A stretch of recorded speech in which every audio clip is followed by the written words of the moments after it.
Le groupe G8 Média, DigiClick, agence de communication, Thiaroye e-TV, la chaîne d'information, 44 Evenprod, la chaîne événementielle, www.thiaroyeinfo.net, le site d'information. Abonnez-vous. Alors, Maison Autisme Sénégal est une association qui a pour vocation de prendre en charge les enfants qui ont des difficultés, comme vous pouvez le constater. C'est des enfants appelés autistes qui ont des comportements, des troubles comportementaux. Ça peut être depuis la naissance. Et au Sénégal, on en rencontre plusieurs. Et après plusieurs sollicitations, parce que notre présidente, je le rappelle, Madame Mbayang Dramé, est elle-même mère d'enfants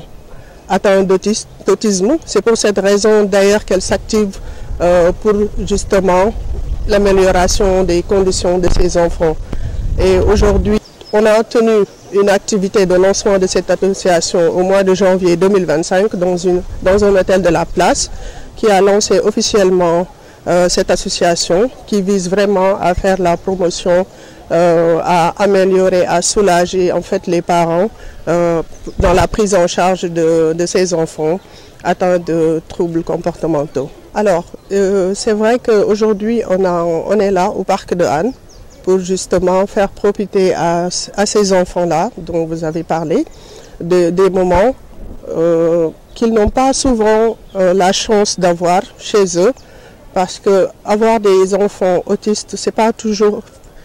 facile, dans la mesure où les conditions ne sont pas toujours réunies pour justement les aider à vraiment avoir ces types d'activités. Et c'est une première et on espère pour ce mois-ci, parce que je le rappelle, le 2 avril est la journée mondiale de l'autisme. Et c'est pour nous voulons marquer ça aussi au Sénégal. C'est pour cette raison que nous avons initié cette activité et nous comptons, durant tout ce mois d'avril, tenir d'autres activités avec des visites de sites avec toujours ces enfants. Alors, les défis, comme vous le savez, ils sont nombreux. Et quand vous rencontrez, quand vous discutez avec les mamans, vous comprendrez aisément que le premier défi à relever, c'est déjà de trouver un cadre où l'enfant peut s'épanouir, où il peut disposer d'une éducation de qualité qui puisse l'aider vraiment à freiner cet handicap, à être en convivialité avec la société. Et ça, c'est le premier défi qu'il faut relever à mon avis. Et on n'a pas assez de centres d'accueil qui puissent accueillir justement ces enfants et les aider à être dans de meilleures conditions de vie. Alors, je pense que comme toutes les associations, je viens de le dire, déjà, je pense que la première chose que nous attendons de l'État du Sénégal, c'est déjà qu'il puisse accompagner les mamans, qu'il puisse accompagner ces enfants en multipliant peut-être les centres de... Aujourd'hui, le seul centre qu'on peut citer, peut-être, c'est Aminata Mbaye. Et là, je pense que ce n'est pas suffisant. L'État, c'est vrai qu'aujourd'hui on parle d'inclusivité et ce serait important de songer à cette frange de la population et surtout à soulager les mamans en les accueillant dans des cadres qui puissent répondre à leurs besoins d'épanouissement, à leurs besoins de grandir normalement comme d'autres enfants. Li waral ñu organiser lii mooy dafa am ay xale yoo xam ne ay yaay yoo xam ne dañu am ay doom yoo xam ne dañuy souffrir de buñ ko mënee tudd xel bu matadi ci olof su fekkee ne noonu la sañ naa ko wax ñoo xam ne dañuy am ay jafe-jafe ci wàllu màggin ci wàllu nekk ak seeni ay morom ci wàllu comportement ba nga xam ni loolu tey dafa metti loolu ci yaay yooyu ak ci ñin ñu koy gis ñu dem ba suñu présidente madame Mbayang Dramé daal di ne am xel parce que moom it dafa am ay doom yoo xam ne yàlla dafa def ñu am problème yooyu mu ne pourquoi pas ne pas ñëw ba Sénégal daal di jàppale parents yi ci wàllu woowu loolu moo tax tey par exemple mu tegoon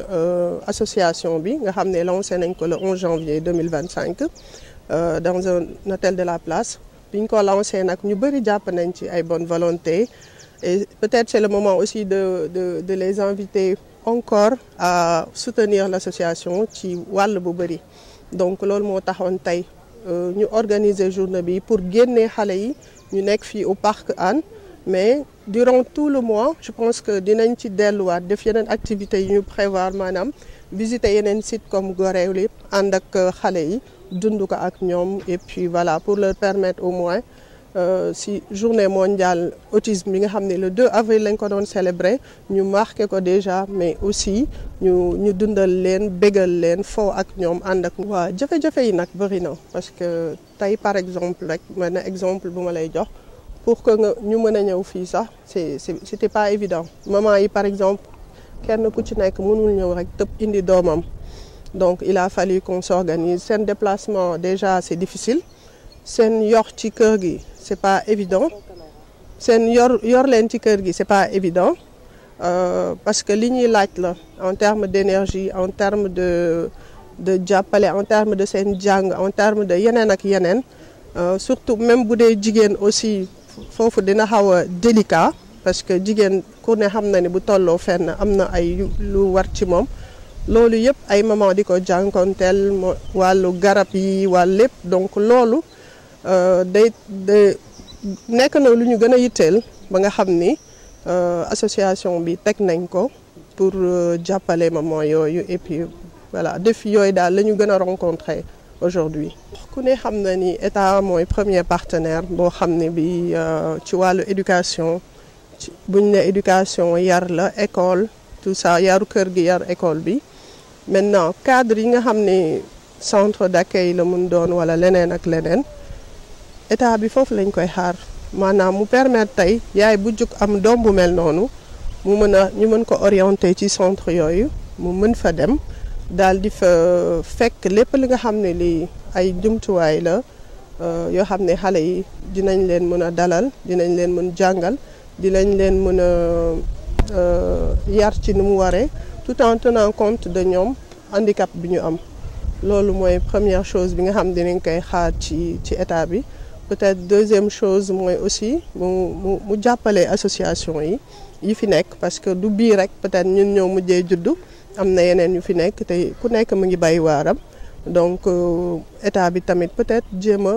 jàppoo ak ñooñu liggéey ak ñoom pour que vraiment mën a gën a jël en charge préoccupation xale yi ak seeni waajur. Le groupe G8 Média, DigiClick, agence de communication, Thiaroye ITV, la chaîne d'information, 44 Evenprod, la chaîne événementielle, www.thiaroyeinfo.net, le site d'information. Abonnez-vous.